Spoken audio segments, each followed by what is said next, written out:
ओम बंधु, आज योग यात्रा के क्रम में वाकई में स्वास्थ्य से संबंधित बातें हम करते ही रहते हैं और वही आज भी करेंगे। लेकिन मैं गांव पर आया हुआ हूं और गांव पर ज़मीन संबंधी सर्वे का काम चल रहा था।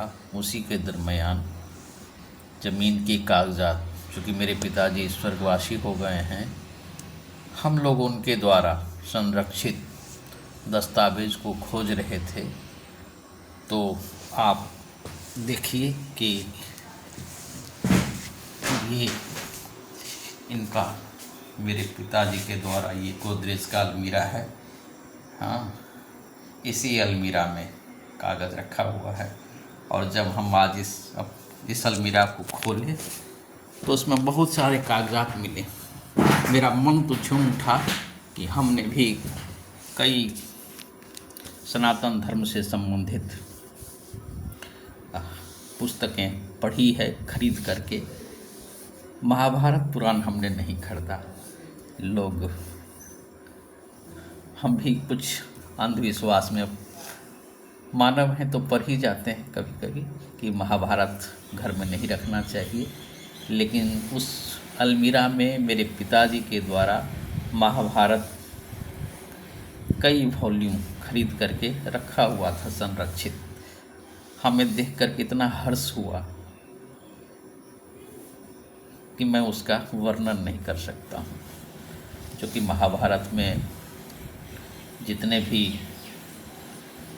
उपदेश दिए गए हैं जन कल्याण के लिए, बहुत ही सारगर्भित है।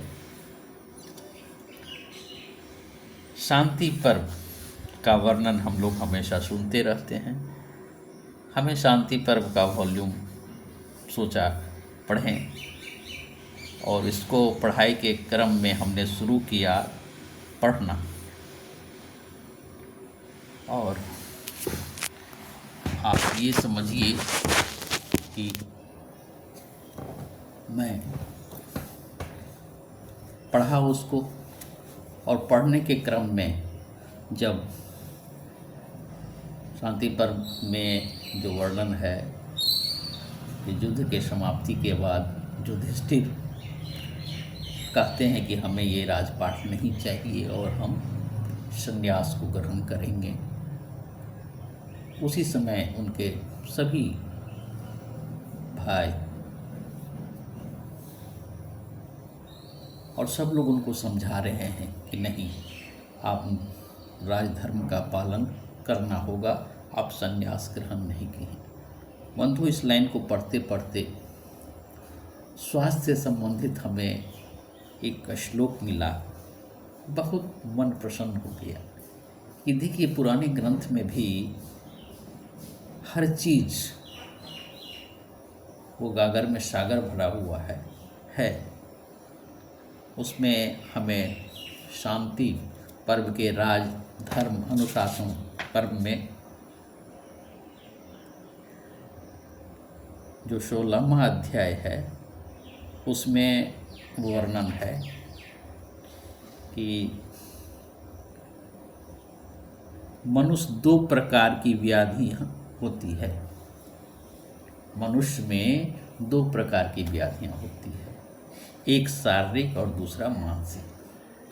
आयुर्वेद भी यही कहता है और हम भी जो योग यात्रा में लोग को समझाते हैं कि यही 2 रोग होता है, एक शारीरिक एक मानसिक। यही लाइन, द्विविधो जायते व्याधि शरीरो मनस्तथा परस्परम तयोर्जन्मः निर्द्वंद्वम न उपलभ्यते। पहला श्लोक, 8वां श्लोक है ये। मनुष्य को 2 प्रकार की व्याधियाँ होती है, एक शारीरिक और दूसरी मानसिक। इन दोनों की उत्पत्ति एक दूसरे पर आश्रित है, एक के बिना दूसरी होना संभव नहीं है। निर्द्वंद्वम न उपलभ्यते। कभी शारीरिक व्याधि से मानसिक व्याधि होती है, इसमें संशय नहीं है। इसी प्रकार कभी मानसिक व्याधि से शारीरिक व्याधि का होना भी निश्चित ही है। ये आपका 9वां श्लोक है कि शरीर अजयते व्याधिर मनसो न अत्र संशयः मनसा जायते वपि शरीर इति निश्चयः। स्पष्ट है कि कभी शारीरिक व्याधि से मानसिक व्याधि होती है और इसमें संशय नहीं है। इसी प्रकार कभी मानसिक व्याधि से शारीरिक व्याधि भी निश्चित है। फिर आगे कहा गया कि जो मनुष्य बीते हुए मानसिक अथवा शारीरिक दुख के लिए बारंबार शोक करता है, वह एक दूसरे दुख को प्राप्त होता है, उसे दो दो अनर्थ भोगने पड़ते हैं। शरीरम मनसम दुखम यह अतीतम अनुशोचित दुखेन लभते दुखम द्वन् अनर्थो च बंधति। आगे जो वर्णन किया गया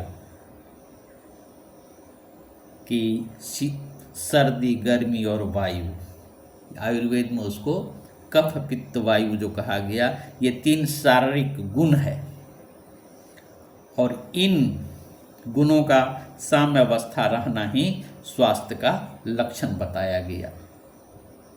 शीतोष्णे चैव वायुश्च त्रयः शरीर रज्जा गुणः तेषां गुणानां साम्य यत् आहु स्वास्थ्य लक्षणम।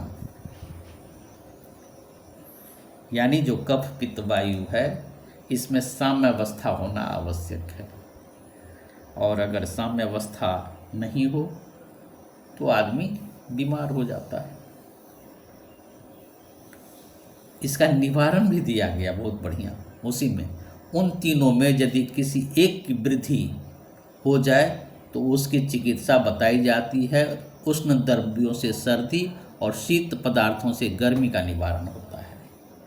यानी स्पष्ट है कि तेषाम अन्यतम उद्रम के विधानम उपदिश्यते उष्णेन बाधते शीतम शीतेन उष्णम प्रभावते। कितना अच्छा वर्णन दिया गया है कि हम लोग भी योग में जो अपना चंद्र स्वर है और सूर्य स्वर है, यही शरीर को कंट्रोल करता है और हम लोग भी प्राणायाम के द्वारा, जो योग में बोलते हैं कि प्राणायाम के द्वारा ये हम हर एक रोग का समाधान कर सकते हैं। क्योंकि साम्य अवस्था लाना है। कितना अच्छा लगा जब हमने इसको पढ़ा। फिर आगे दिया, ये तो शारीरिक कष्ट उत्पन्न होता है कफ पित्त वायु से। फिर आगे बोला कि सत्व रज और तम, ये 3 मानसिक गुण है। गुण बताया इन्होंने, कभी अवगुण नहीं बताया, ये गुण है। और इन तीनों गुणों का समअवस्था रहना मानसिक स्वास्थ्य का लक्षण बताया। क्या? सत्वम रजस्तम इति मनसा अस्त्रयो गुणाः तेषां गुणानां साम्य यद आहु स्वास्थ्य लक्षणम। अगर इसमें फिर गड़बड़ी हो जाए, अगर साम्य अवस्था नहीं है सत्वगुण रजोगुण और तमोगुण, तो फिर आदमी का स्वास्थ्य बिगड़ जाता है। में किसी एक की वृद्धि होने पर उपचार बताया जाता है। जैसे हर्ष, सत्व के द्वारा शोक, रजोगुण का निवारण होता है और शोक के द्वारा हर्ष का। कोई सुख में रहकर दुख की बातें याद करना चाहता है और कोई दुख में रहकर सुख का स्मरण करना चाहता है। ये इतने अच्छे श्लोक वाकई में हमें मिले। हमें यकीन हो गया कि सनातन धर्म के जो भी उपदेश दिए गए हैं जनहित के लिए, मानव हित के लिए, ये वाकई में बहुत ही सराहनीय है और अनुसरण करने विशद व्याख्या किया जा सकता है। लेकिन चूँकि हम अपने पिताजी के प्रति ये समर्पित आज का भाव। बहुत सारी पुस्तकें हमें, वो चूँकि ज्योतिष के प्रकांड विद्वान भी थे और उनको अध्ययन, ये गीता प्रेस से छपी हुई पुस्तक पूरा भरा हुआ अलमारी हमने देखा। मुझे बहुत खुशी हुई और आप सभी के लिए भी इस तरह की बातें हम इस पवित्र ग्रंथ से निकालते रहेंगे, आपको बताते रहेंगे। अगर आप पहली बार मुझे सुन रहे हैं, देख रहे हैं, तो सुमन प्रयास विजय पथ ज़रूर सब्सक्राइब करिए, शेयर करिए और लाभ उठाइए। ओम शांति।